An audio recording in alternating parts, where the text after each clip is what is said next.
Hello everyone, I'm delighted to welcome you to this evening's lecture by Dr. Katrina Moore on our archaeological excavations at Edercloon, which is being delivered as part of TI's programme of events to mark this year's Heritage Week. As many of you will know, Edercloon was a site excavated by Cathy and the CRDS team in 2006 when it was discovered during the advanced archaeological works on the N4 Drummond scheme. The site itself is on the border between counties Longford and Leitrim, and it's fair to say that this was a landmark excavation of a very significant wetland site with a wonderful array of trackways and towers and a marvellous collection of wooden objects and artefacts discovered. Following the excavation, Cathy and her team of archaeologists and specialists carried out extensive analysis and research to complete a final excavation report, which as an aside is available from the TI's Digital Heritage Collection hosted by the DRI. Cathy then turned her attention to progressing the book, which is now being completed and is freely available from the TI website. In the coming weeks and months, the book will also be available to purchase in bookshops and online, as well as being available to borrow in local libraries. Thus, it gives me great pleasure to welcome and introduce Cathy to deliver this evening's lecture. Cathy is a renowned archaeologist and workwood specialist who is absolutely the right person to lead the excavations at Edercloon and to write the book Between the Meadows, the archaeology of Edercloon. So, I'll hand you over to Cathy. I hope you enjoyed the lecture. Thank you. Welcome everyone to the short presentation to accompany the publication of Between the Meadows. Edercloon, the name of which comes from the Irish Eder meaning between and Cloon meaning meadow, was excavated in 2006, and so this volume has had quite a long gestation. The intervening time has allowed for additional analysis and reconsideration of some of the original excavation results. This has been useful in areas such as artefact and wood studies, but particularly with regard to chronology, where Edercloon has produced some complex results. Edercloon was a multi-period archaeological site, and while some of the dating remains difficult, new information has managed to clarify the picture to some degree. This book is of course the work of many people, too numerous to mention here by name, but whose dedication and hard work has contributed greatly to bring it to publication. Edercloon lies at the western edge of County Longford, just south of the County Leitrim border and the village of Roscommon. The site lay at the very southern end of the N4 Drummond bypass, on which a total of 14 archaeological sites were excavated. Edercloon, over which this image is centred, occupies a narrow point in a string of bogs bordering the River Shannon. As you can see in this photo, bogs cover a significant proportion of the landscape, and the bog margins, that is, the interface between wet and dry land, was the location of many of the archaeological sites excavated on the scheme. Most of these sites were Fuluxvia of Bronze Age date, but dating results spanning the Neolithic to medieval period demonstrate that these wetland margins were a focal point for human activity over several millennia. Nowhere was this more apparent than at Edercloon, where a total of 44 individual sites were found occupying a narrow tract of reclaimed raised bog. This lay adjacent to the original N4 with dry land immediately to its east. The plan on the left shows each of the excavated sites, and although they didn't all coexist, it is clear that this was a place of intense and repeat human activity in the past. The excavated sites consisted of 22 towers or trackways, 7 platforms, and 15 smaller deposits of archaeological wood. On the right, we see the dating results from the excavation, a combination of radiocarbon and dendrochronological dates. Of the 44 excavated sites, 26 were subject to scientific dating, with multiple dates sought for certain structures. The earliest tower dates to the Neolithic, circa 3600 BC, while the latest date to the early medieval period between the 7th and 9th centuries AD. What is clear in this diagram is the stack of dates that fall between circa 950 BC, so that's the centuries of the late Bronze Age and Iron Age, when Edercloon was the focus of a very distinct and prolonged period of activity out on the bog.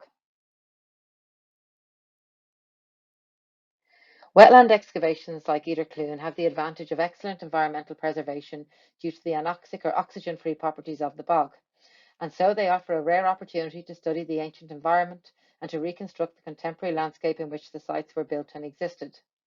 A range of different analyses were used at Edercloon to study the development and changes to the local landscape through time.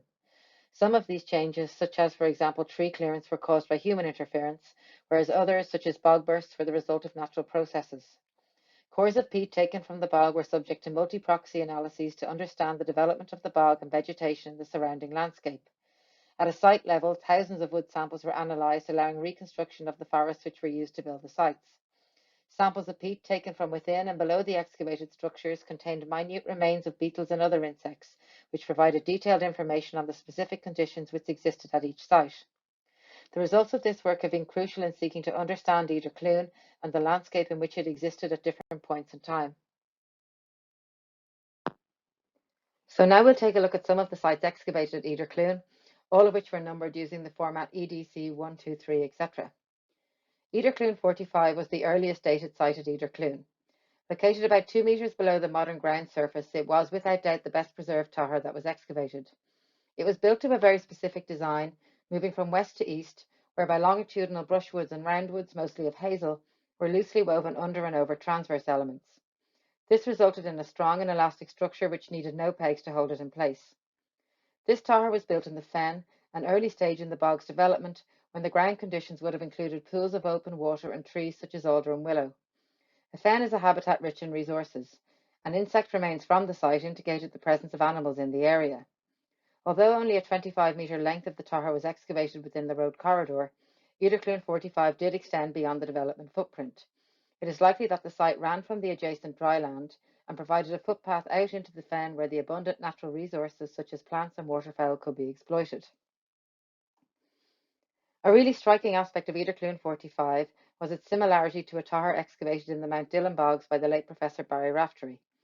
Corlane Ime was a very similar date and identical construction, built with a loose weave also moving west to east. Corlay Bog is circa 25 kilometres from Edercloon, and so it is possible that these sites were built by the same group of people, or perhaps separate groups with shared knowledge.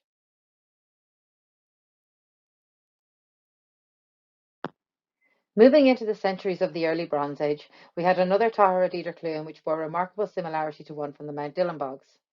EDC 36 was built almost 1,000 years after EDC 45. It was a very simple path of longitudinal roundwoods, mostly alder and ash, laid up to 3 pieces wide, overlying widely spaced transverse elements. You can see in the photo that the pieces of wood were quite dispersed, but this is due to displacement in antiquity, caused in part by quite wet ground conditions on the bog at this time. EDC 36 was very similar to Derry Owl 7, another of the Mount Dillon towers, which was of the same date and construction method. More recently, a third tower of this form was excavated at Cloonshannon, County Roscommon, which lies only 6 kilometres southwest of Edercloon, across the Shannon. Despite the wet conditions, EDC 36 was the first site to be built in the raised bog at Edercloon and ran northwest-southeast. This orientation suggests that it was built to allow safe passage across the narrow point in the bog at this location, and like EDC 45, it probably extended from the adjacent dry land. Moving into the centuries of the Late Bronze Age and Iron Age is where we leave the similarities with other sites behind. This period at Edercloon was one of very intense and prolonged building on the bog, which resulted in a network of interconnected tughers and platforms for which there are no known parallels in either Ireland or beyond. It is characterised by 4 very large tughers, all built to over 1 metre in depth, the dating of which has indicated frequent or periodic episodes of rebuilding spanning several centuries. At various points in time, several of these sites were connected by additional tughers, and the areas where they crisscrossed may have formed platforms in their own right. The dating results from this period at Edercloon are especially complex, and establishing exactly when some of the interconnecting sites were built has proved difficult. All of the large sites of this period share a north-south or approximate north-south orientation, so they did not extend from the dry land, but rather ran parallel to it, facilitating movement within rather than across the bog.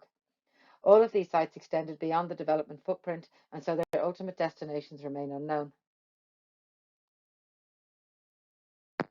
This is Edercloon 5, a very large structure of over 1 metre in depth, which you can see there in the section. It was built with 2 deep layers of roundwoods, brushwood and occasional timbers, mostly of hazel and birch.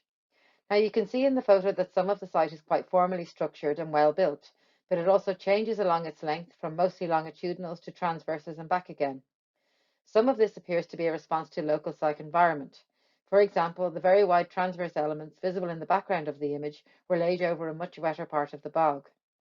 In the drawing on the right, however, is part of the upper layer of Edercloon 5, which as you can see is much less ordered.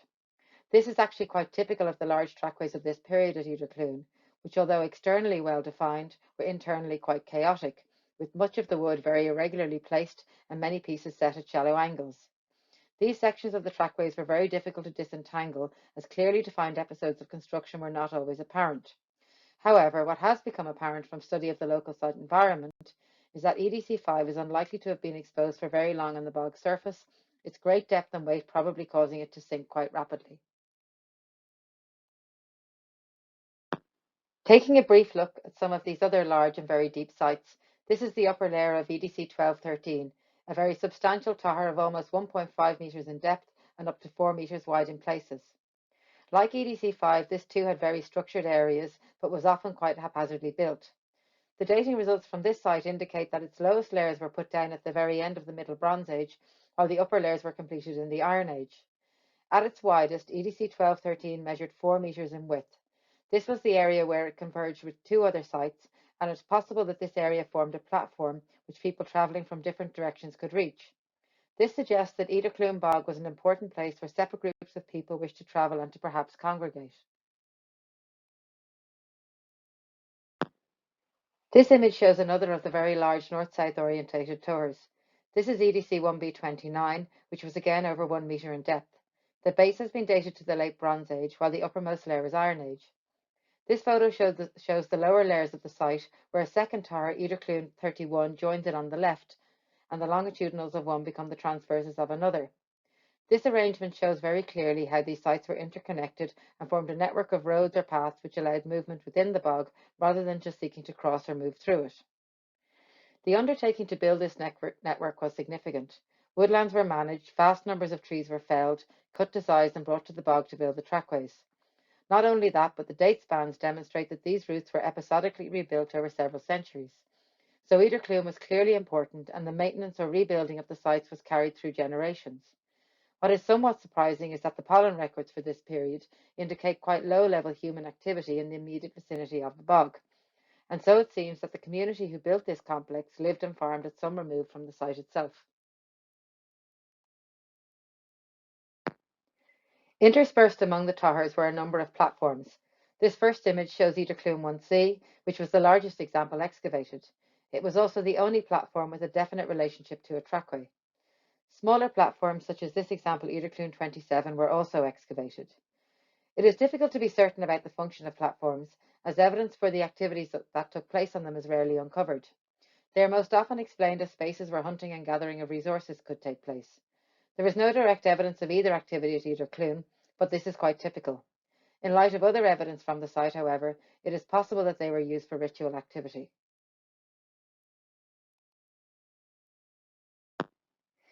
The assemblage of wooden artefacts from Edercloon is one of the largest ever to be excavated from an Irish bog, comparable in scale only to that from Corley 1.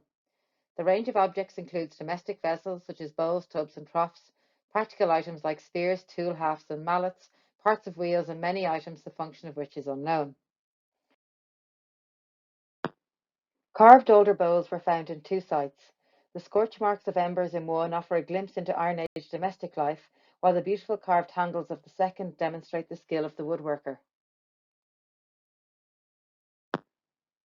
Parts of wheels were found in three separate sites at Edercloon. They represent the only instance in Ireland whereby wheels have been found in direct association with trackways.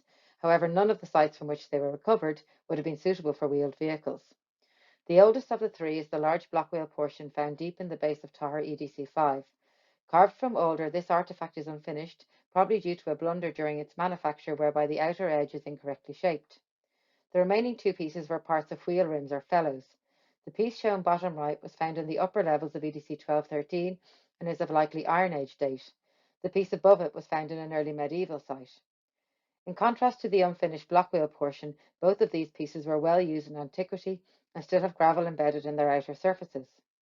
Quite remarkably, there are no archaeological parallels for these, yet here we have two from one small area of bog, from sites seemingly separated by almost a millennium. Some unusual artifacts include this notched and dowelled timber, clearly part of a composite frame of some type. Below it, we see what appears to be an oversized mallet with a long, slender handle set into a cylindrical head.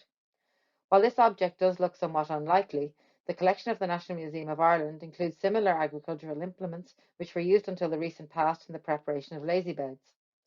Two beautifully used spears were found close together in the base of EDC 26, which has been dated to the Iron Age. Perfectly pointed, neither of these items appear to have been used in antiquity. 6 of these twisted rods were found in 2 separate towers of late Bronze Age and Iron Age date. All 6 pieces are made of hazel, around which a piece of honeysuckle has grown, leaving a spiraling groove or ridge. All of the pieces are broken, but 2 have been additionally trimmed and worked. Perhaps more than any other artefacts from Edercloon, these have been the subject of much study, and the initial interpretation about their manufacture and use has been substantially revised. This is thanks to the research of Inge-Lise Stoich and the work of Jan Wilmink. It is now believed that these are portions of decorative staffs or walking sticks, examples of which are still made by Jan in the Netherlands. The Dutch sticks, known as goestock, date to at least the medieval period and are traditionally used as walking sticks but also have a ceremonial function.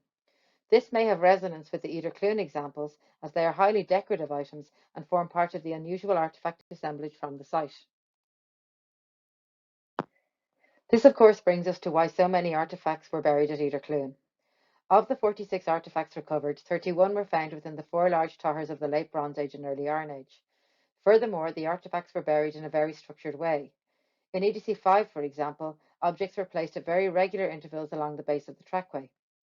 In the interconnected sites, they were concentrated at the crossroad areas. There are no parallels for this pattern of artefact inclusion in any Irish or other trackway excavations. Most trackway excavations do produce artefact assemblages, which are often interpreted as the use of broken items as foundation material.